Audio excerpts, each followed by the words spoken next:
Bonjour à toutes et à tous, c'est Lilian de la Tech et moi, et aujourd'hui on se retrouve pour faire un mini récap de la conférence de lundi dernier, donc le 25 mars, ainsi que tous les nouveaux produits qui sont sortis sur le site d'Apple.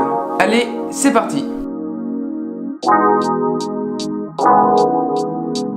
Lors de cette dernière conférence, aucun produit ne sont sortis, ce sont essentiellement des services sous forme d'abonnement. Et on commence avec un abonnement Apple TV+, qui est une sorte de Netflix avec des contenus exclusifs Apple, comme des films ou bien des séries. Un abonnement Apple News Plus, au prix de 10$ au Canada et aux USA. Il donne accès à plus de 300 magazines américains en français et en anglais, réunis en une seule et même application, avec des contenus interactifs comme des liens cliquables ou bien des vidéos.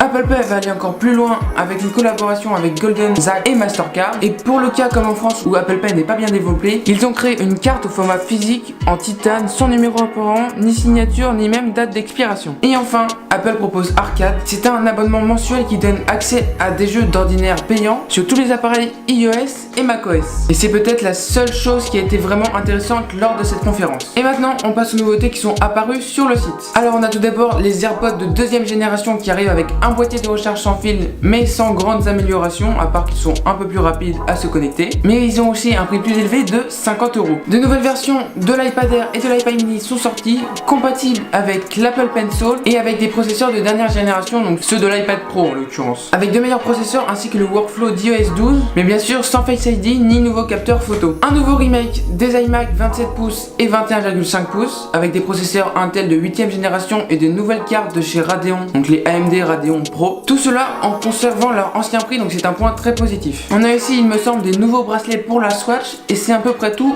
pour les nouveautés. Apple avait annoncé la station AirPower il y a plus de 2 ans. À l'heure où je tourne cette vidéo, ils ne sont toujours pas disponibles, donc on verra s'ils apparaissent sur le store dans la semaine. Mais je pense que c'est probable car il y a marqué sur la boîte des AirPods qu'ils sont compatibles AirPower. Alors pour moi, les sorties intéressantes sont l'abonnement Apple Arcade. Ça peut être super sympa avec les nouvelles sorties de jeux qui sont annoncées. Et à la limite, l'iPad mini qui est vraiment super compact avec des composants très récents, ainsi que la compatibilité Apple Pencil qui est vraiment très intéressante sur un modèle aussi petit pour prendre des notes ou bien pour dessiner par exemple. Le seul point négatif, c'est qu'il est assez cher par rapport à l'iPad classique, mais sinon il est vraiment très performant. C'est la fin de cette petite vidéo informative sur les derniers produits et les derniers services produits par Apple. Et en attendant, si la vidéo vous a plu, je vous invite à vous abonner et on se retrouve dans une prochaine vidéo.